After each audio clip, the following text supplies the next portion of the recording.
Film Bastar the Naxal story इतिहास को नए सिरे से लिखने की एक और कोशिश है। अपनी पिछली फिल्म द केरल स्टोरी में निर्माता विपुल शाह और निर्देशक सुदीप्तो सेन ने लव जिहाद की निशाने पर आई कुछ हिंदू युवतियों की केस स्टडी लेकर एक धमाकेदार फिल्म बनाई थी।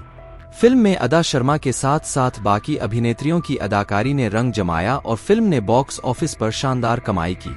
इस बार भी तीनों ने मिलकर फिर कुछ ऐसा ही रचने की कोशिश की है, लेकिन इस बार पूरी कहानी की धुरी सिर्फ एक केस स्टडी पर टिकी है और इस बार अदा शर्मा पीड़ित भी नहीं है।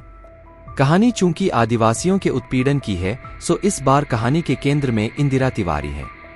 इंदिरा भोपाल से हैं। मध्य भारत की युवतियों सी उनकी कदकाठी है और कहानी के मुख्य किरदार रत्ना कश्यप से उनका सामे भी ठीक बैठा है। रत्ना, उसके पति और दो बच्चों रमन और रमा की इस कहानी में आईपीएस नीरजा माधवन का किरदार आता जाता रहता है, सर्वोच्च न्यायालय में चल रहे एक मुकदमे की तरह। ऐसी फिल्मों को अक्सर एजेंडा और प्रोपेगेंडा कहा जाता है।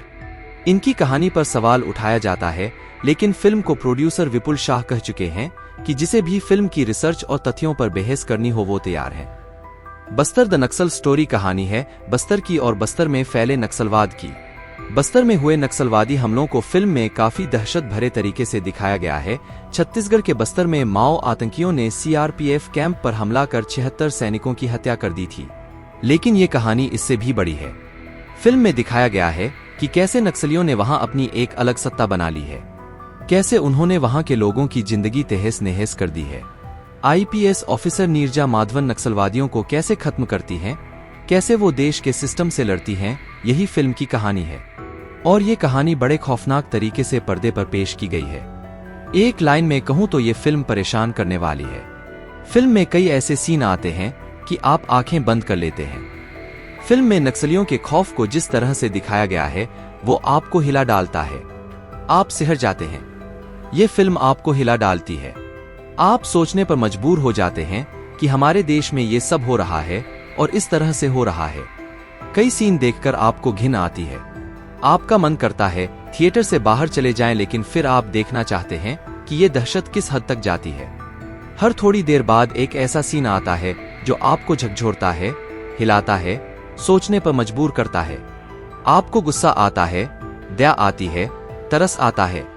कई तरह के इमोशंस से आप दो चार होते हैं। द केरल स्टोरी से अदा शर्मा की अदाकारी का जो स्तर ऊंचा हुआ था, ये फिल्म उसे और आगे ले जाती है। अदा शर्मा ने अपने काम से एक बार फिर दिल जीत लिया है। आईपीएस नीरजा माधव के जिंदगी को अदा ने जिया है। अदा हर सीन में असर छोड़ती हैं। एक प्रेग्नेंट महिला अफसर अपने जोश और जुनून को कभी कम नहीं होने देती। उनकी आंखों में आप गुस्सा महसूस करते हैं। उनकी बॉडी लैंग्वेज में आप नक्सलियों के खात्मे का जज्बा महसूस करते हैं। लगता नहीं कि अदा एक्टिंग कर रही हैं, ऐसा लगता है कि वो इस किरदार को जी रही हैं और जैसे उन्होंने असल जिंदगी में कभी इस दर्द को महसूस किया हो। इसके अलावा सपोर्टिंग एक्टर्स में शिल्पा शुक्ला, राइमा सेन, यशपाल शर्मा और बाकी के सारे एक्टर्स ने अच्छा काम किया है। इस फिल्म के डायरेक्टर सुदीप्तो सेन का कहना है कि इस फिल्म पर रिसर्च तो वो बचपन से कर रहे हैं, क्योंकि ये सब उन्होंने छोटी उम्र से देखा है और फिल्म देखकर आपको ये महसूस भी होता है। ये भी लगता है कि कोई डायरेक्टर आतंक को इतने क्रूर तरीके से कैसे दिखा सकता है। फिल्म पर सुदीप्तो की पकड़ तेज है। फिल्म कहीं ढीली नहीं पड़ती है, वो हर थोड़ी देर में आपको चौंकाते हैं और यही डायरेक्टर की कामयाबी है। इसी टीम ने द केरल स्टोरी बनाई थी, जिसके बाद खूब हंगामा हुआ था, खूब डिबेट हुई थी। इस पर भी होनी चाहिए, क्योंकि एक बड़ा तबका ऐसा भी होगा जो ये सब नहीं जानता, वो इसका सच जानना चाहता है, इसकी रिसर्च के बारे में सवाल करना चाहता होगा। विपुल शाह की तारीफ करनी होगी कि वो ऐसी फिल्मों में पैसा लगा रहे हैं, ऐसी कहानियां सामने ला रहे हैं जिन्हें सामने लाने की हिम्मत कम फिल्मकार कर पाते हैं। कुल मिलाकर फिल्म जबरदस्त है और देखनी चाहिए, और इसे देखने के बाद जो सवाल हों वो भी पूछे। आप लोगों को भी प्रेरित कीजिए, इमोशनल अपील कीजिए कि मेरा ये चैनल सब्सक्राइब करें और मेरे हर अपडेट आपको मिले। इसके लिए बेल आइकन जरूर दबाइएगा।